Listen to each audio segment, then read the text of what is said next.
Hello viewers. மத்திய பிரதேச மாநிலம் இந்தூரைச் சேர்ந்தவர் 16 வயது இளம்பெண் மோனாலிசா போஸ்லே.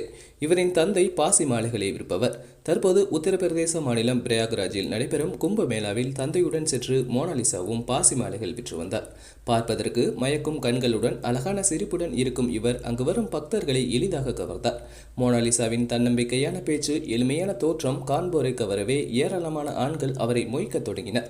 ஆனால் மோனாலிசா விற்கும் மாலையை வாங்குவோரின் எண்ணிக்கையை விட அவருடன் செல்ஃபி மற்றும் வீடியோ எடுத்துக்கொண்டவர்களின் எண்ணிக்கையே அதிகமாக இருந்தது. இணையத்திலும் அவரின் புகைப்படங்கள் பரவத் தொடங்கின. லியார்னோ டாவின்சி வரைந்த மோனாலிசா ஓவியம் போலவே அவர் இருப்பதாக கூறி நெட்டிசன்களும் அவரை கொண்டாடினார்கள். மக்கள் தனது மகளிடம் மாலைகள் வாங்குவதை விட செல்ஃபியை அதிகளவில் எடுத்ததைக் கண்ட மோனாலிசாவின் தந்தை கடுப்பானார். கும்பமேளாவில் தேவையில்லாத கவனத்தை தன் மகள் ஈர்ப்பதாகவும் அவர் கருதினார். இதனால் மோனாலிசாவை சொந்த ஊரான இந்தூருக்கு திருப்பி அனுப்பி வைத்தார். இது தொடர்பாக எக்ஸ் பக்கத்தில், கும்பமேளா போன்ற நிகழ்வில் ஒரு குடும்பத்தினர் தங்கள் வாழ்வாதாரத்திற்காக போராடி கொண்டிருக்கும் நிலையில் அப்பாவி பெண்ணை சுற்றி சுற்றி பாவங்களை கழுவ சென்றவர்கள் பாவிகள் ஆனார்கள் என்ற விமர்சனங்களும் எழுந்து வருகிறது.